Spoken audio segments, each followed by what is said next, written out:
what does it take to raise a commercial real estate fund from dozens, if not hundreds of smaller checks? And I would say relatively small checks in the hundreds of thousands and not in the millions of dollars on average. Let's use the 2021 SDC Fund as an example. As a reminder, that is the fund that we raised in 2021 that was $40 million. 30 of the million were of friends and family equity coming from 85 different investors, and Saglo affiliates, including myself, put in $10 million. So that totals the $40 million.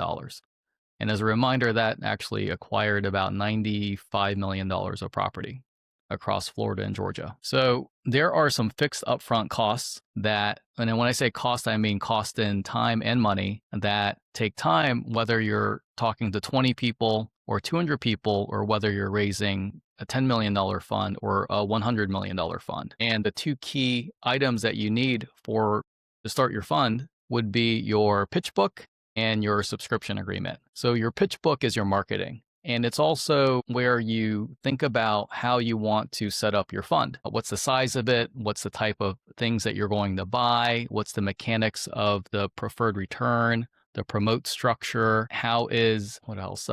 Your sources and uses of funds, and a lot of other things that go into it.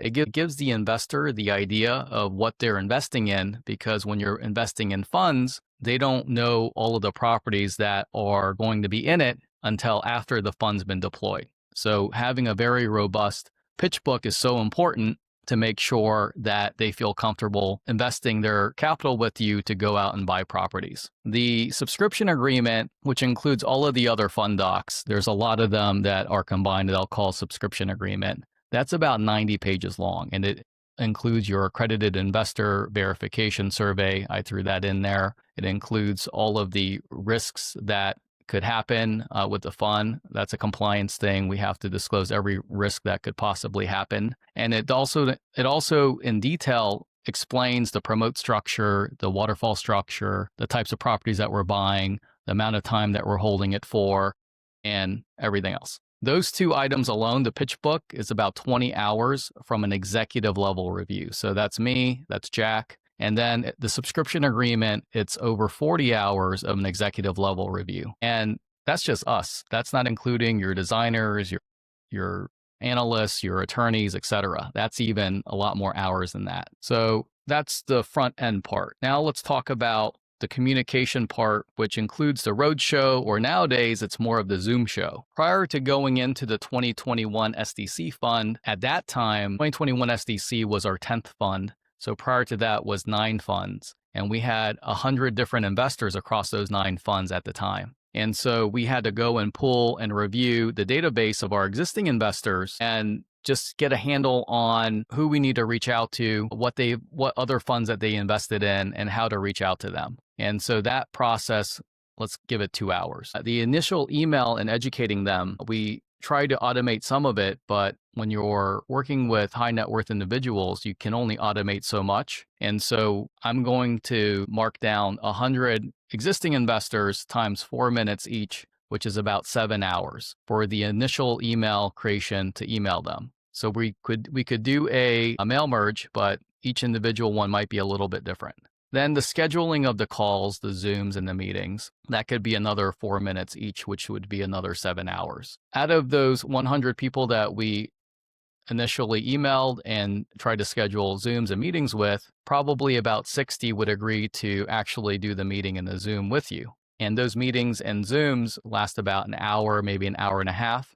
And especially if it's in person, it could be 2 hours. And so 60 times 1.5 hours is about 90 hours. Now, 40 of them will give you a quick no, not because they don't like you, or it could be because they don't like you, but it's mainly due to maybe they don't have the liquidity, maybe they have too much in commercial real estate investments at the time.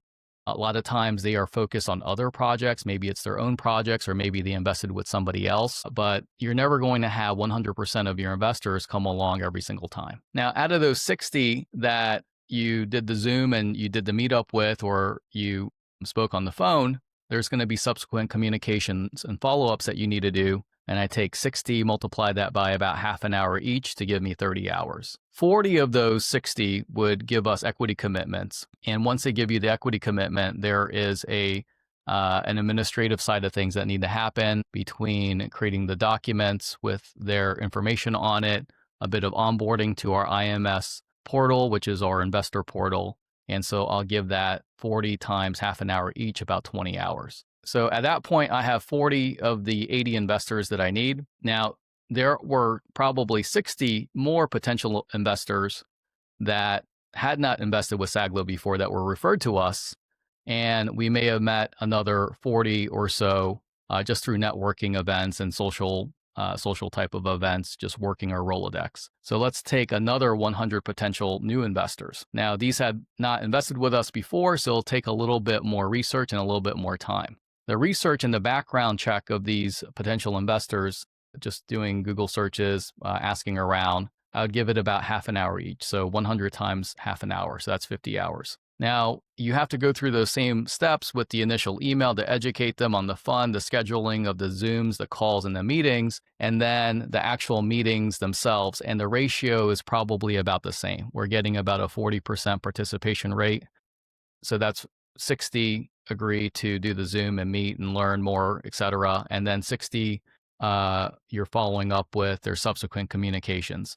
And then out of those 60, 40 provide equity commitments, which require the administrative side of things, the onboarding of IMS, the document signing, et cetera. So all of those, when you add it all together, you get the following. 40% of the investors that we spoke with provided commitments, which means that we need to talk to 5 potential investors to secure 2. The average investment size is $375,000, which is the $30 million divided by the 80 investors. So to raise $30 million from the friends and family type of equity, that's 80 investors, but we needed to talk to 200 potential investors to get to there. 60 hours of the time is upfront cost between the Pitchbook and all of the documentation with the fund docs and the subscription agreement. Between the initial email, setting up calls, the coordination, the CRM, and logging everything in, that's about 32 hours in the example of 2021 SDC. Researching of the potential new investors were 50 hours. And then the Zoom calls, the meetings, the phone calls, et cetera, is about 240 hours altogether. All of the document signing, the onboarding, the document review, and a lot of the just kind of tying up the commitments and the fund is about 40 hours. When you add all of that up, that's 422 hours. And I'm going to round down to 400 hours. Now, we said that we had to talk to 200 potential investors to get the 80 that led to the $30 million of friends and family money for the $40 million fund. And if you take 400 hours divided by 200 people, that's 2 hours per potential investor. Now, there's a few misconceptions out there. Some people may think that it's easier to raise funds because you can just text people like, hey, are you in for this fund? But from our experience, you're usually not texting someone saying, hey, are you in for $500,000 for this next fund? It's just not that simple. With high net worth individuals, with those that are accredited investors, there's a bit of a courting process. And not all investors are the same. There's substantial time savings when you're working with investors that are familiar with you, that are existing investors or referrals.